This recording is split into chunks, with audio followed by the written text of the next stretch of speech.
Test 10. Questions 1 to 3 refer to the following conversation. Hi, Helen. I'm calling from the road. I'm driving on Delaware Avenue and I want to stop at Mr. Galway's office. Do you remember where it is? Yes. Are you near Harmony Park? The park with a large statue of two pigeons? It's just to the north side of that. Oh, I see it. I'm coming up on it right now. Thanks. I'm going to give him a sneak preview of the project I'm working on. That's a good idea. He'll really appreciate that. Number 1. Where is the man calling from?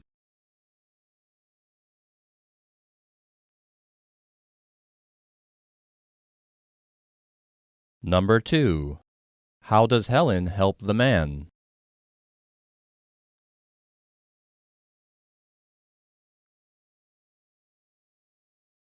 Number 3.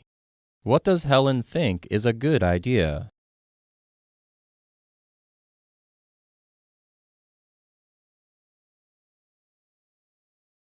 Questions 4 to 6 refer to the following conversation.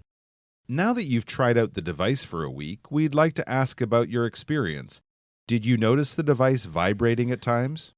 I received both haptic and visual feedback, but there wasn't any auditory feedback at all. Interesting. Did you feel like the device was broken? Yes, it seemed like it wasn't performing all the functions it should have been doing. How did the device feel physically when you held it in your hands? I found it too large and difficult to carry. Number 4. What is the purpose of this conversation?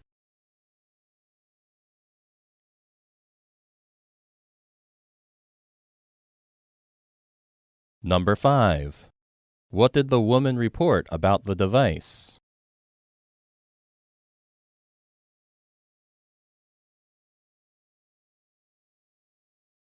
Number 6.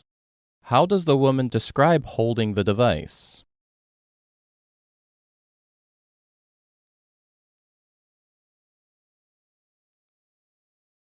Questions 7 to 9 refer to the following conversation. Maria, as you know, we're opening an office in Barcelona in December. I'd like you to go there for 6 months to facilitate the operations. That sounds like a great opportunity, but I have to ask, why me? I have almost no management experience. Everyone agrees that you design the most intriguing products for the company.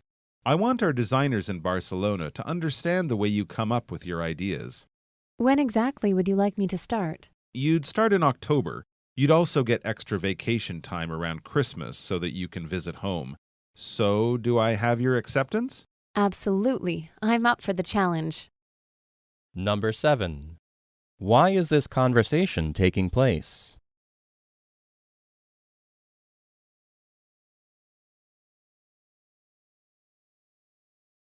Number 8. What does the man ask the woman to do?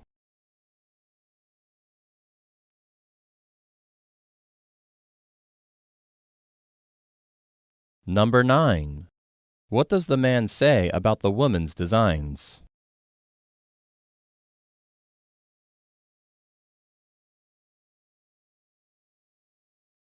Questions 10 to 12 refer to the following speech. The latest app I've created is going to blow your mind. It's an interactive map that is like no other. What makes this map different is the red button in the corner. When you press it, it creates a map projection against any wall or floor. Any area you search for will appear to be in 3 dimensions. The app is free, but for a small fee you can buy a small wand made by my company. The wand will allow you to interact with the map directly from the projection. For example, you can wave the wand to move the map to a different location, or tap on a location to get its address. There's also a specialty feature for architects. You can project cityscapes that don't yet exist but that you'd like to design. Number 10. What is the speaker talking about?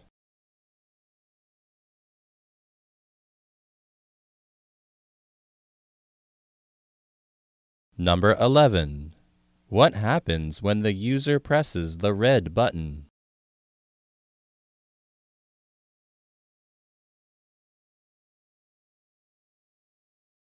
Number 12. What does the wand allow the user to do?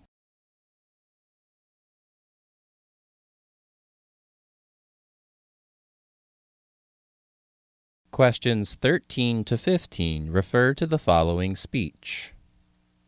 Thank you for giving me time to share my proposal today. My team and I are in the early stages of developing glowing plants. Through biochemical engineering, we have already added properties to certain plants that cause them to glow. We believe that this ability will change the world.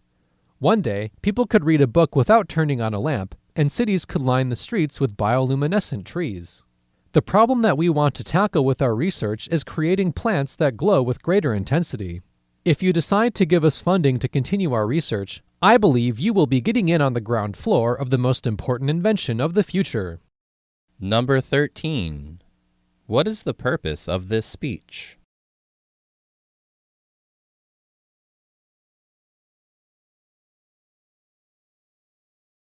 Number 14. What change would the speaker like to make?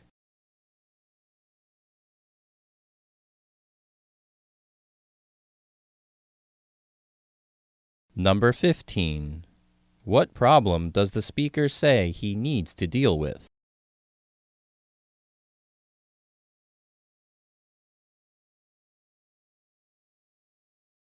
Questions 16 to 20 refer to the following news report. The sky's no longer the limit. If a city is a machine, Dubai wants to be the most advanced machine the world has ever seen. It's the ability to say, this could be interesting, we don't know where it can be, we can experiment with the expanse of land here, and we can create a new way of thinking about rules and laws to see if it works. And if it works, it could be revolutionary. If it doesn't work, no doubt we'll learn something from it that we can take to another innovation. One such bet is taking place inside this warehouse. Located on the outskirts of Dubai, this modest building is home to what could be the future of transport, the world's first autonomous flying taxi. We will be making history, and everyone would like to be part of the history where you can tell in the future that this was the first project and I had that opportunity to be part of this project. Actually, you just need 2 people, maybe 3, to assemble the volocopter. Great. Very good. Khalid Al-Awadi is from Dubai's Road and Transport Authority. He was charged with finding the technology and bringing it to the city. Let's say maximum 3 hours on the beach side, this should be completed. For German manufacturer Volocopter, Dubai offers them a chance to fast-track their creation. If you look at the West, you look at the broader world, there's a lot of talk about technology, there's a lot of work being done in technology, but we're also slow in adopting a lot of that because it's just complex. Okay, down. That complexity doesn't exist in Dubai. Here there's an environment that encourages disruptive technologies. They see that the global economy is moving towards these industries, and they understand that they have to get ahead of this game rather than wait for it to come to them. That's why innovations like the flying taxi are far easier to get off the ground. This is just a test flight, but a fully operational flying taxi service could be just around the corner. So our target by the coming 5 years will be seeing those type of transportation flying in the city. But future transport services require a lot more than just mock trials. You need the infrastructure, not just only the building infrastructure, but also the technology infrastructure that are required to run this service in the city. That's where this place comes in, the brand new Enterprise Command and Control Center. This $90 million facility is already planning for the future, integrating all existing and potential modes of transport. We have the CCTV cameras on the right-hand side, we have social media feed, in the middle we have Dubai map with all of the transportation information to tell us how mobility is in Dubai real time. Abdullah Bastaki makes sure all transport and infrastructure entities work together. So this was the impact on it post the accident. Providing more efficiency for a city constantly on the move. What makes it unique that all of these control centers are integrated to provide the view that we have today for mobility in Dubai. And for a preview of tomorrow's transport needs, a darkened room, known as the Cave. Here, through virtual reality, the city's infrastructure is tested to see how it'll cope with flying taxis, driverless cars and beyond. Being able to analyze such data, to have data insight, to be able to predict the traffic, this is definitely the future today. Number 16. What is the main topic of this report?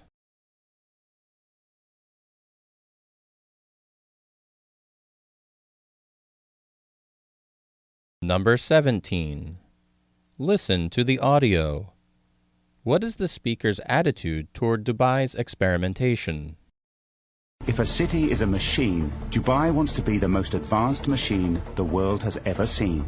It's the ability to say, this could be interesting, we don't know where it can be, we can experiment with the expanse of land here, and we can create a new way of thinking about rules and laws to see if it works. And if it works, it could be revolutionary. If it doesn't work, no doubt we'll learn something from it that we can take to another innovation.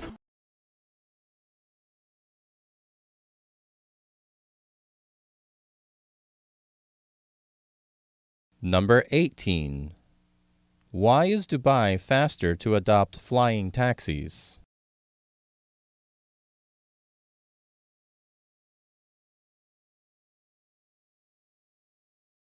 Number 19.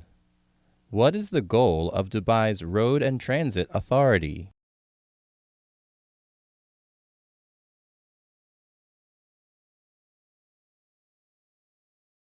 Number 20.